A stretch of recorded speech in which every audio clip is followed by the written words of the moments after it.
মানুষ ঠিক কেন প্রেমে পড়ে পৃথিবীতে সম্ভবত এই প্রশ্নের উত্তরই সবচেয়ে বেশি খুঁজেছে মানুষ। মনস্তাত্ত্বিক বিশ্লেষণ আছে, আবার প্রত্যেকটা মানুষ পড়তে গিয়ে মনে হবে যে আচ্ছা এই ব্যাপারটাকে তো আমি এভাবেই দেখেছিলাম কিন্তু হয়তো বলতে পারি না। আবার অনেকে ভাববে যে আচ্ছা এই ব্যাপারটা তো আমি এভাবে ভাবিনি। সাদাত হোসেনকে আমি একটা নামে ডাকি, সেটা হচ্ছে একজন সামগ্রিক অনুভূতির হ্যাকার। এই বইমেলায় আসলে এই দৃশ্যটা খুবই অভাব বোধ ছিল। আজকে আমরা দেখতে পেয়েছি হ্যামিলনের বাসিওয়ালার মতো কোনো একজন লেখক আসলে বইমেলায় এসেছেন, যাকে কেন্দ্র করে পাঠকের এই দীর্ঘ কলেবরের লাইন, এবং তারা খুব উচ্ছ্বসিত। সারাদিন রোজা রাখার পরেও এখনও আমি দেখেছি যে মুখে হাসি ধরে রেখেছেন। কি এমন জাদুর বলয় আছে আপনার কাছে, প্লিজ যদি আমাদের। জাদু হচ্ছে এটাই, this pen is the magic and the magician আর কি। এটা কি এমন যে যে কলমই সাদাত হোসেনের কাছে যায় না কেন সেটা জাদুর কলম হয়ে যায়? কলম তো আর লিখতে পারে না, লেখে তো লেখক, ঠিক আছে। আমি কি জিজ্ঞেস করতে পারি আপনি কেমন আছেন? আমি আজকে এই মুহূর্তে অসম্ভব ভালো আছি, কারণ আমি কয়দিন ধরে দেখেছি বইমেলায় পাঠক একদমই নেই, বা এক ধরনের হাহাকারের মতো একটা ব্যাপার ছিল। তো এটা নিয়ে মন খারাপ ছিল, এবং আমি আমার মানে শারীরিকভাবে অসুস্থ। আমি এখনও ক্র্যাশ নিয়ে হাঁটছি, পা ভেঙে গেছে।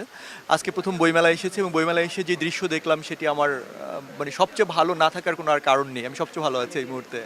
আমি একটা প্রশ্ন আপনাকে অফলাইনে প্রায়শই করি, সেটা হচ্ছে লেখক না হলে আর কি এমন পেশা আছে যেটার মাধ্যমে এরকম সম্মান, অর্থ এবং মর্যাদা অর্জন করা সম্ভব? আহ, আমার মনে হয় যে সবগুলো আসলে লেখক ছাড়া আর সম্ভব না। এটা কিন্তু এই প্রশ্নটা সালমান যখন আমাকে প্রথম করেছিল, আমি তখন তার আগ পর্যন্ত ভাবিনি, কিন্তু পরে আমি যখন ভেবেছি আমি দেখেছি যে হ্যাঁ, লেখালেখি হচ্ছে আমার কাছে মনে হয়েছে যে একমাত্র প্রফেশন বলি আর যাই বলি না কেন, সেটা যদি সেটা মানুষকে হৃদয়কে তুমি ছুঁয়ে দিতে পারো লিখে, তাহলে যেই ভালোবাসাটা তুমি পাবে, যতটা গভীর এবং যতটা অন্তরঙ্গ এবং আন্তরিক ভালোবাসাটা পাবে, সেটা আসলে আমার কাছে মনে হয় না অন্য কোনো কাজের মধ্যে দিয়ে পাওয়া সম্ভব। এটা আমার কাছে মনে হয়।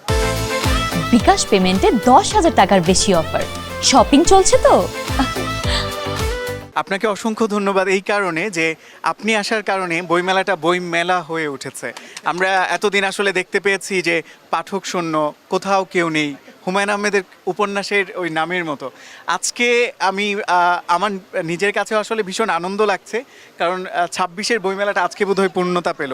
আমি জানি না এটা আসলে একটু বেশি বলা হয়ে গেল কিনা, কিন্তু যারা ইতোপূর্বে বইমেলায় এসছেন এবারের, তারা নিশ্চয়ই এটা অনুধাবন করতে পারবেন। আপনার নতুন একটি বই এসছে আমার হাতে, দেখতে পাচ্ছি। বইটির নাম হচ্ছে নীলকণ্ঠী। এই বইটি সম্পর্কে যদি একটু বলেন। নীলকণ্ঠী বইটি নিয়ে আসলে বলবো, এই সময়ে সবচেয়ে আমাদের কমন এবং প্রবল প্রবলেমটা হচ্ছে, দেখবেন যে প্রচুর, আমি ইয়েও দেখেছি আপনার পত্রিকায়, যে ঢাকা শহরের সম্ভবত প্রতি মিনিটে একটি করে ডিভোর্স হচ্ছে আর কি, এরকম একটা ব্যাপার, আমি যদি ভুল না করি তথ্য। তো আমার কাছে আমি এই জিনিসগুলো আমি সোশ্যাল মিডিয়াতেও আমি দেখতে পাচ্ছি যে মানুষ এটি নিয়ে খুব সরব। কারণ যদি বিবাহ বিচ্ছেদ ঘটে, সবাই হয় হাজব্যান্ড কিংবা ওয়াইফকে হচ্ছে মানে ব্লেম করতে থাকে, ডিফেমিং করতে থাকে, জাজমেন্ট করতে থাকে, কিন্তু কেউ কিন্তু ওই দুইজন মানুষের একান্ত ব্যক্তিগত অনুভূতি কিংবা তাদের যে অভিজ্ঞতা বা রিয়েলাইজেশন, সেটা কিন্তু জানে না। আমরা বাইরে থেকে সবাইকে জাজ করি, রাইট? সো আমার কাছে মনে হচ্ছে যে আমি ওই জায়গাটা নক করার চেষ্টা করেছি, যে আমি একটু অন্যভাবে লেখার চেষ্টা করেছি, যে এখানে দুইটা কাপলকে দেখানো হয় যাদের কিনা প্রচণ্ড ভালোবেসে তারা বিয়ে করে, এবং ওই পালিয়ে বিয়ে করে, মানে পুরো সমাজ পরিবারের বিপরীতে গিয়ে, মানে আমাদের সমাজে যেটা হয়, হ্যাঁ বিপরীতে, তার মানে কি তখন প্রচণ্ড ভালোবাসে তারা পরস্পরকে, ঠিক আছে। এরপরে তাদের সেই রিলেশনটা, তারা আবার একজন আরেকজনকে মানে একটা টক্সিক রিলেশনে পরিণত হয়, এবং সেই রিলেশনটা হচ্ছে তারা ডিভোর্স হয়ে যাচ্ছে। আমি করি কি, আমি প্রত্যেকটা অধ্যায় এরকম করেছি। একটা অধ্যায়ের একটা অংশ হচ্ছে এই ডিভোর্স হয়ে যাচ্ছে, আর একটা অংশ হচ্ছে গিয়ে তাদের ওই হ্যাঁ ওই সময়টা, মানে আমি কন্ট্রাস্ট করার চেষ্টা করেছি। পাঠক তাহলে পড়তে গেলে সে বুঝতে পারবে যে একটা প্রবল ভালোবাসা আসলে এরকম হয়ে যেতে পারে। সো আমি এই জার্নিটা কন্টিনিউ করেছি, বাট এটা যে শুধুমাত্র এই গল্প নিয়ে এগিয়েছে তা না, এটা পরবর্তীতে এটাতে আপনি আরও অনেক কিছু, এটার মধ্যে থ্রিলার আছে, এটার মধ্যে হত্যা আছে, এটার মধ্যে অ্যাডভেঞ্চার আছে, এটার মধ্যে অনেক বেশি আমার কাছে মনে হয় যে মনস্তাত্ত্বিক বিশ্লেষণ আছে। আবার প্রত্যেকটা মানুষ পড়তে গিয়ে মনে হবে যে আচ্ছা এই ব্যাপারটাকে তো আমি এভাবেই দেখেছিলাম কিন্তু হয়তো বলতে পারি না। আবার অনেকে ভাববে যে আচ্ছা এই ব্যাপারটা তো আমি এভাবে ভাবিনি, বাট এটা তো আমাকে খুব টাচ করেছে। সো আমার কাছে মনে হয়েছে আমি ওই মানে অনুভূতিটাকে চেষ্টা করেছি খুব সুন্দরভাবে স্পর্শ করার এবং তুলে আনার।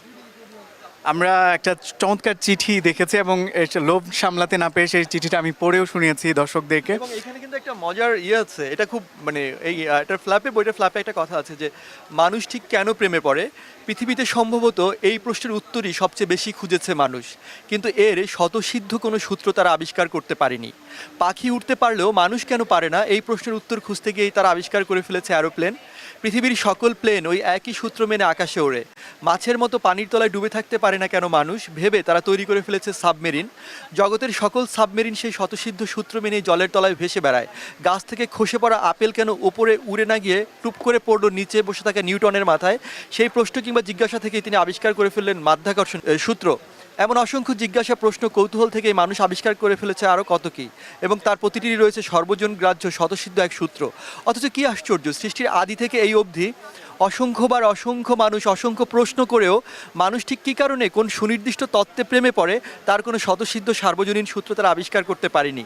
কেউ কথায় মুগ্ধ হয়, কেউ চেহারায়, কেউ আচরণে, কেউ প্রথম দর্শনে, কেউ বা এক যুগ এক জীবন পেরিয়ে, আবার কেউ অন্য কোনো কারণে। এমনকি যার প্রতি একসময় প্রবল অনীহা কাজ করেছে কিংবা প্রথম দর্শনে যার চেহারা আচরণ কথায় ত্যক্ত বিরক্ত অনুভব করেছে, কোনো কারণে তৈরি হয়েছে ঘৃণা, মানুষ প্রেমে পড়েছে তারও। এক অদ্ভুত রহস্যময় অমীমাংসিত সমীকরণ। এই সমীকরণ মেলানোর সর্বজন গ্রাহ্য স্বতঃসিদ্ধ কোনো সূত্র কি পৃথিবীতে আছে? এই প্রশ্ন নিয়েই হচ্ছে এই বই। চমৎকার। আমি কেন আসলে একজন সাদাত হোসেনকে সামগ্রিক অনুভূতির হ্যাকার বলি? যেসব দুঃখবোধ, যেসব না বলা কথা এবং যাতনা যন্ত্রণা আমরা বুকের ভেতর নিয়ে ঘুরে বেড়াই, কোনো এক দৈবভাবে সাদাত হোসেনকে দেখি তার জাদুর কলমে সেগুলো শব্দবন্দি করে প্রকাশ করেন বই কিংবা গল্প উপন্যাসে। কখনো কখনো আমার খুব কথা কইতে ইচ্ছে হয়, কিন্তু মানুষ মিলে না। জগতে কথা কইবার মানুষের বড়ই অভাব। সেই অভাববোধ গোছানোর জন্যই সাদাত হোসেন লিখে চলেছেন একের পর এক গল্প, উপন্যাস আর কবিতা। আপনি যদি কখনো নিঃসঙ্গ অনুভব করেন, কথা বলার মানুষের অভাববোধ করেন, আপনি দ্বারস্থ হতে পারেন একজন সামগ্রিক অনুভূতির হ্যাকার সাদাত হোসেনের লেখালেখির সাথে। কালের কণ্ঠ থেকে সবাইকে অসংখ্য ধন্যবাদ জানিয়ে আজকের মতো বিদায় নিচ্ছি কালের বইমেলা থেকে। আল্লাহ হাফেজ।